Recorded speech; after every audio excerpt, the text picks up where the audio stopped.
Selamat datang adik-adik di ibadah minggu pelayanan anak. Sebelum kita memulai ibadahnya, kita nyanyi dulu tanganku ke depan, tanganku ke belakang.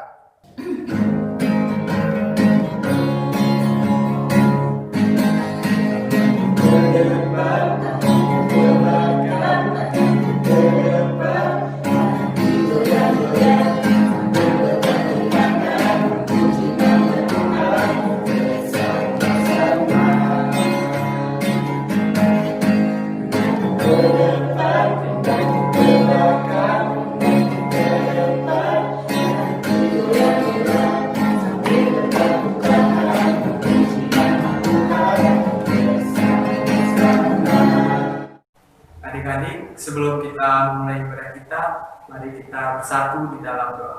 Kita berdoa. Tuhan Yesus, terima kasih Tuhan Yesus atas penyertaan Tuhan pada pagi yang berbahagia ini Tuhan. Kami masih diberikan kesehatan.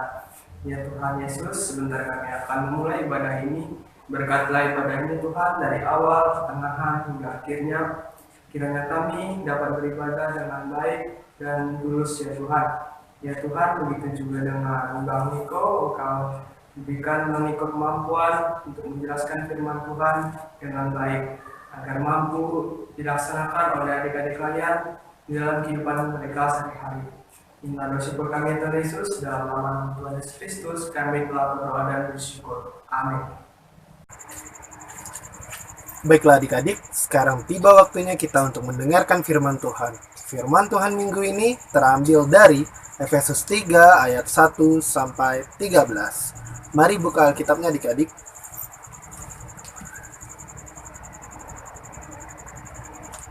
Efesus 3 ayat 1 sampai 13.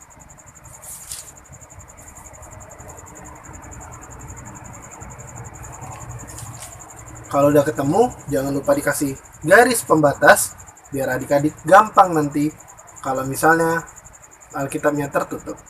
Sebelum kita mulai, mari kita bersatu di dalam doa. Lipat tangan dan tutup matanya. Mari bersatu dalam doa adik-adik. Tuhan Yesus yang baik, puji syukur Tuhan atas segala berkat karunia-Mu ya Tuhan. Pada hari ini ya Tuhan, kami akan kembali mendengarkan firman-Mu ya Tuhan. Tuhan Yesus yang baik, kiranya Engkau berkati, Engkau tuntun kakak layan yang akan menyampaikan firman-Nya dengan baik ya Tuhan. Dan kiranya Engkau berikan adik-adik ini hikmat ya Tuhan, sehingga dapat memahami setiap bacaan dari firman-Mu ini ya Tuhan. Terpujilah Kristus, di dalam nama Yesus Kristus kami telah berdoa dan mengucap syukur. Amin. Rahasia panggilan orang-orang bukan Yahudi. Itulah sebabnya aku ini, Paulus, orang yang dipenjarakan karena Yesus Kristus untuk kamu orang-orang yang tidak mengenal Allah. Memang kamu telah mendengar tentang tugas penyelenggaraan kasih karunia Allah yang dipercayakan kepadaku karena kamu, yaitu bagaimana rahasianya dinyatakan kepadaku dengan wahyu, seperti yang telah kutulis di atas dengan singkat. Apabila kamu membacanya, kamu dapat mengetahui daripadanya pengertianku akan rahasia Kristus, yang pada zaman angkatan-angkatan dahulu tidak diberitakan kepada anak-anak manusia, tetapi yang sekarang dinyatakan di dalam roh kepada rasul-rasul dan nabi-nabi yang kudus, yaitu bahwa orang-orang yang bukan Yahudi, karena berita Injil, turut menjadi ahli-ahli waris dan anggota-anggota tubuh, dan peserta dalam janji yang diberikan dalam Kristus Yesus. Dari Injil itu aku telah menjadi pelayan menurut pemberian kasih karunia Allah yang dianugerahkan kepadaku sesuai dengan pengerjaan kuasanya. Kepadaku yang paling hina di antara segala orang kudus telah dianugerahkan kasih karunia ini untuk memberitakan kepada orang-orang bukan Yahudi kekayaan Kristus yang tidak terduga itu, dan untuk menyatakan apa isinya tugas penyelenggaraan rahasia yang telah berabad-abad tersembunyi dalam Allah, yang menciptakan segala sesuatu, supaya sekarang oleh jemaat diberitahukan pelbagai ragam hikmat Allah kepada pemerintah-pemerintah dan penguasa-penguasa di sorga, sesuai dengan maksud abadi yang telah dilaksanakannya dalam Kristus Yesus Tuhan kita. Di dalam Dia kita beroleh keberanian dan jalan masuk kepada Allah dengan penuh kepercayaan oleh iman kita kepadanya. Sebab itu aku minta kepadamu, supaya kamu jangan tawar hati melihat kesesakanku karena kesesakanku itu adalah kemuliaanmu. Oke adik-adik, gimana bacaan kita hari ini? Paham gak adik-adik? Belum paham ya? Oke. Sekarang abang akan ceritakan tentang ayat ini. Jadi di sini adik-adik, ayat ini bercerita tentang seorang tokoh bernama Paulus. Adik-adik masih ingat nggak siapa Paulus? Paulus? Masih ingat nggak? Apa? Oh, ada beberapa tuh yang ingat tuh. Oke. Bagi yang nggak ingat, ini dia Paulus. Paulus dulunya bernama Saulus. Saulus itu berasal dari bahasa Ibrani. Saulus itu nama sebelum dia mengenal Kristus. Tapi setelah dia mengenal Kristus, akhirnya namanya pun berubah menjadi Paulus yang diambil dari bahasa Yunani. Terus bang, apa hubungannya dengan cerita kita hari ini? Ada apa dengan si Rasul Paulus? Pasti adik-adik bertanya seperti itu. Nah, hari ini tuh diceritakan nih, seorang Rasul Paulus yang sudah mengalami pertobatan dari Tuhan, dia itu sedang menulis surat. Menulis surat apa tuh bang? Nah, dia itu menulis surat kepada orang-orang yang berada di Efesus. Surat apa ya? Adik-adik tahu nggak surat apa? Adik-adik sudah baca nggak ayat-ayat sebelumnya? Nah, jadi singkat aja ya. Rasul Paulus itu menulis surat untuk orang-orang non-Yahudi. Kenapa bang dia menulis surat untuk orang-orang non-Yahudi? Karena pada zaman itu hanya orang-orang Yahudi sajalah yang dipercaya, yang dapat menerima kabar keselamatan Tuhan Yesus,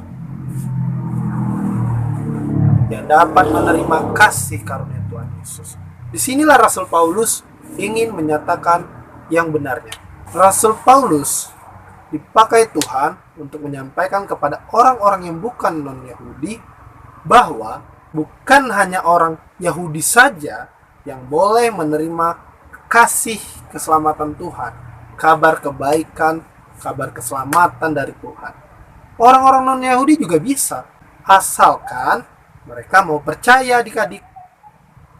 Nah, dari pernyataan yang ditulis oleh Rasul Paulus itu, yang dia beritakan itu, kita harus memahami, kita semua itu berhak menerima kasih Tuhan, kabar keselamatan Tuhan. Nah adik-adik, kita tidak boleh nih membedakan satu sama lain. Terus timbul satu pertanyaan nih adik-adik, bang, gimana sih cara kita untuk menyampaikan kabar keselamatan? Apa kita perlu nih menulis surat seperti Rasul Paulus? Oh ya adik-adik, saat Rasul Paulus menulis surat, dia itu bukan lagi dalam keadaan yang senang loh. Dia itu lagi di penjara. Tapi dia mau memberitakan kasih Tuhan. Nah, apakah adik-adik perlu di penjara dulu nih baru kita mau kasih tahu kabar baik Tuhan kepada semua orang? Kan nggak perlu tuh. Nah, terus gimana caranya? Gimana caranya kita bisa kasih tahu nih ke semua orang? Apa perlu kita menulis surat? Tentu tidak. Di zaman yang sekarang, kita tidak perlu lagi nih nulis surat. Caranya cukup dengan melalui tindakan. Dengan cara berbuat baik, kita tidak membeda-bedakan satu sama lain, kita mau menolong. Nah, dengan cara-cara gitu kan, kita sudah memberitakan firman Tuhan tuh adik-adik.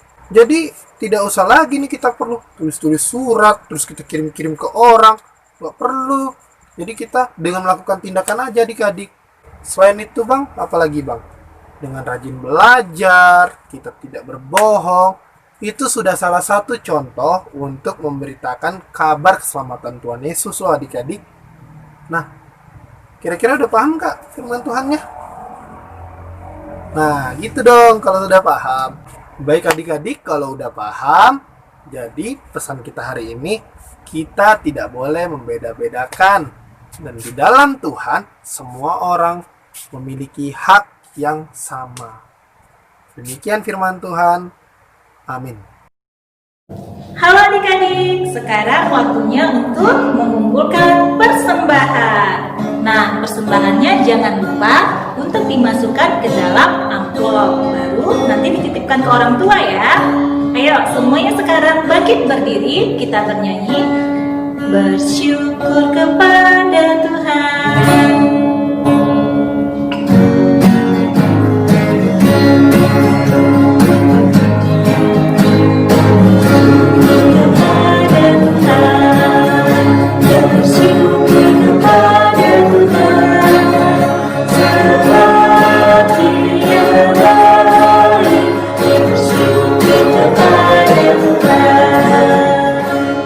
Adik-adik, kita sudah mengumpulkan persembahan. Mari kita bersatu di dalam doa. Kita berdoa.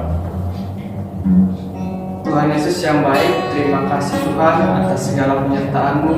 Kami telah mendengarkan firman-Mu ya Tuhan. Berkati firman-Mu biar dapat kami laksanakan dalam kehidupan kami sehari-hari.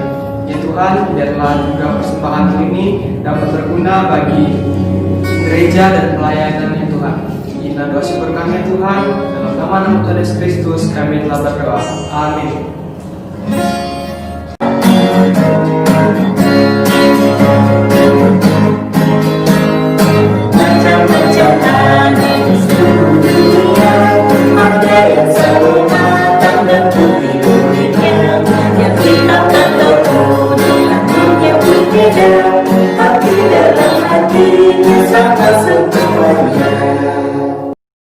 Oke adik-adik, ibadah kita sudah berakhir dan sekarang mari kita berdoa.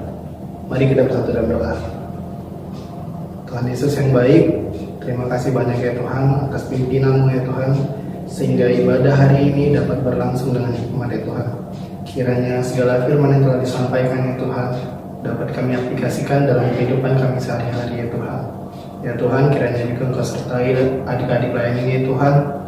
Kau berkati ya Tuhan dan jaga kesehatannya selalu ya Tuhan, agar kedepannya kami dapat berkumpul kembali ya Tuhan. Tuhan Yesus yang baik, inilah doa kami ya Tuhan yang kami alaskan di dalam nama Tuhan Yesus Kristus yang telah mengajar kami berdoa. Bapa kami yang di surga, kuduskanlah nama-Mu, datanglah kerajaan-Mu, jadilah kehendak-Mu di bumi seperti di surga. Berikanlah kami pada hari ini makanan kami yang secukupnya, dan ampunilah kami akan kesalahan kami, seperti kami juga mengampuni orang yang bersalah kepada kami. Dan janganlah membawa kami ke dalam pencobaan, tetapi lepaskanlah kami daripada yang jahat, karena Engkau yang punya kerajaan, dan kuasa, dan kemuliaan, sampai selama-lamanya. Amin.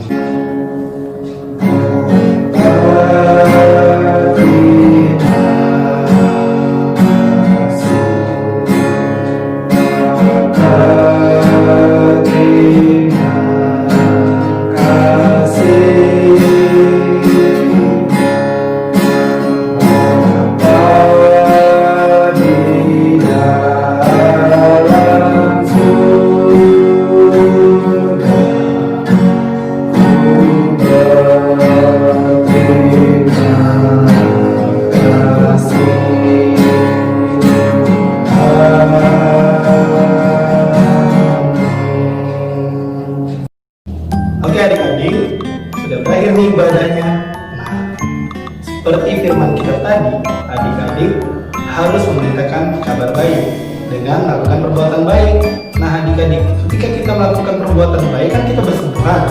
Tapi jangan lupa Pakai masker dan jangan lupa satu lagi apa? Rajin cuci tangan.